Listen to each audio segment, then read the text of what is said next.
Yes. Thank you. Thank you. Thank you. Thank you. Thank you. Thank you. Thank you. Thank you. It's like if you say it enough times, it will happen.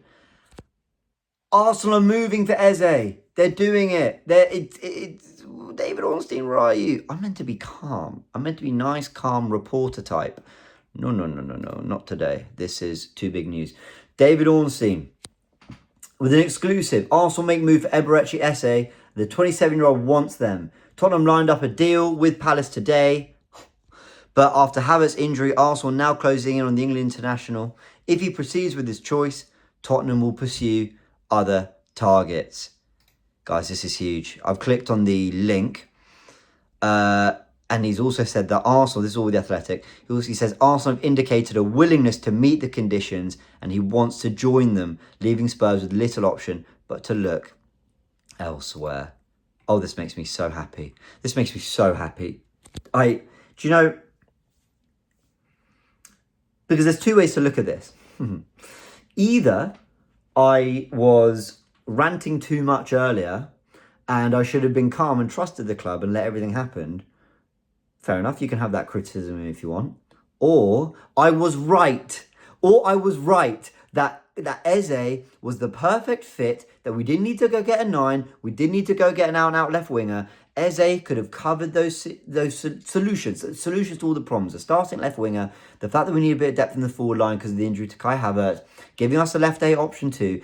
Eze solves so much. We need to be signing him with Kai Havertz in the squad, but at least we're trying to do it. Romana's coming and says Arsenal have approached Palace today to sign Eberechi Eze. It's a surprise move that follows the Kai Havertz knee injury, as Arsenal try to offer more to both the player and Palace to try win the race against Tottenham. Negotiations are underway and he credits David Ornstein. Now, Sami Mokbela said that Arsenal are closing in on move for Eberechi Eze and Crystal Palace forward prefers Arsenal move. Gosh, that must be breaking Tottenham hearts. Let's hope this happens, because otherwise everyone's going to laugh at us if it doesn't get over the line.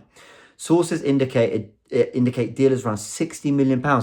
60 million. So Arsenal not wanting to go and pay that £68 million release clause might well have aged really well, because it looks like Berta might pull off a masterstroke here and get another player under the value we originally expected, like with Gyökeres, where we thought it was going to be in the 60s and 70s. It's initial 55 with add-ons that could take it to 65. Here we are looking at Eze, a player who had a release clause at 68, which, to be fair, had favourable payment terms, but we could be doing a deal at around 60 million to get him to Arsenal. I am over the moon. And to spell it out one more time, this player gives us creativity from the left side of the pitch with his right foot.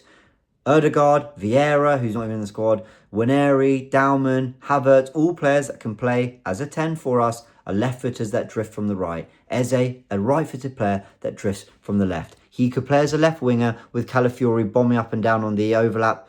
Lewis-Skelly could do the same thing. Zinchenko could do the same thing. You could even get Eze on the touchline because he's a brilliant dribbler, a brilliant ball carrier. We spend so much of our time building up through into the final third that when he gets the ball out wide, he has got more than enough pace and skill and trickery to beat fullbacks on the outside and be creative from those areas too. But he could play as a left 8 with Rice and Ødegaard if you want some stability there. If you want all tech, you go Eze, Zubimendi, Ødegaard. If you want that 4 of Zubimendi, Rice, Eze, Ødegaard, then you've got the overlapping left back as we mentioned. You could put him false 9, get him dropping in, and you've got Eze, Ødegaard with Rice and Zubimendi, and you've got out-and-out wingers in Martinelli or Trossard or Madueke and Saka either side.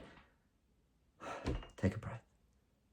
There's so much I rate about this deal. There is so much I rate about this deal. And you know what? Earlier in the window when we were first linked to Eze, I said, Eze, I like him a lot. He'd solve a lot, but I think I prefer Rodrigo and we go for an out-and-out 10. That's how I looked at it. Things developed with Madueke coming in, Gyökeres being the striker we were getting, Zubimendi really impressing. And I thought, okay, well, we're going to do something different then. Rodrigo doesn't feel like the way to go. It is actually Eze because he's someone who can satisfy that 10, the left winger, and now obviously we need a forward, but also adds a creativity whilst solving that starting left wing position. Now, for all I've said here, Arteta might not start him on the left wing. He might not. But I just love that that's an option. And you've got to, that must be in his thinking. If Havertz has got injured and Eze's the guy you're going for, then that must be in Arteta's thinking that he's going to be a part of the forward line. So let's see. Or Arsenal, I mean, actually, okay, so there is a theory that did the rounds.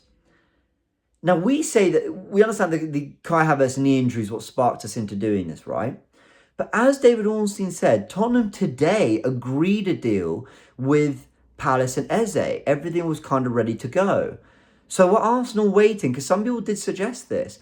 Were Arsenal waiting, or was Berta waiting for Tottenham to agree a deal, only to come in and go, well, we'll match that, or we'll slightly better it. And Eze go, okay, great, that's where I want to go, thanks. We've been playing 4D chess if that's what we were doing.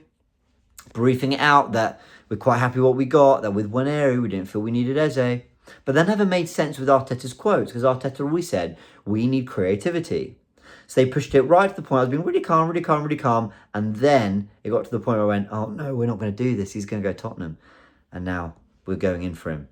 Or is it fundamentally the Havertz injury? Because did Havertz get injured and we went, okay, we'll drop 60 million on a player that isn't anything like him? I don't know. But I'm really, really happy about this deal. I just wonder whether Arsenal will play a bit of 4D chess. Eze in the 10, the number 10 shirt, forget the 10 position, the number 10 shirt, we all want to see it. And you know what as well? This is a player who, there's a story there. Released from Arsenal as a young kid, made his way through with QPR, Crystal Palace, brought Crystal Palace their first FA Cup, scoring in the semi-final, scoring that final, playing in the Community Shield, playing that opening day, because the move has been talked about for a while. And there's always this feeling of, you know, look at Isak, look at Gyökeres. A lot of the conversation around those players and their moves is that, well, players got to do what they've got to do to get their moves. But Steve Parish has always said that, you know what? If the deals, the conditions are met, we'll do the deal. It's basically what he's been saying. And he's been patient, Eze, and he's done his best for Palace. And now he's being rewarded with his move if Arsenal can agree this deal with Palace. But it looks like we're going to. I really hope I haven't jinxed it. But it looks like we're going to. I really hope. Because part of me is also like, don't get ahead of yourself. The wording is Arsenal have approached, Arsenal closing in on move. Arsenal make move for. It's not saying Arsenal set to sign. It's not saying Arsenal advanced talks. But I'm just glad that Arsenal have flown in to try and hijack this. Everyone was saying it was the right thing to do, and Arsenal are doing it. Let's hope they do. Look at what a change in tone from how I felt about the Havertz injury, which is still bad news. We still wish him the best. We're still going to need him back because we still got problems in that central striking role. But Eze will help a lot of it, and even when he's back, will help even more. This was always the deal to do, because even when Havertz returns, Jesus returns, everyone is back. Eze was always going to have a place to fight for in the right 10, left 8, left wing, false 9, whatever you call it. He was always going to find a way to improve our team in 3, 4, maybe 5 positions. And I think that's crucial. £60 million. Let's hope it gets done. Let me know your thoughts in the comment section below. We'll be doing content on this on the Goonerverse. Don't you worry about it. Big, big, big news. I'm over the moon. A David Ornstein bomber here on a Wednesday night.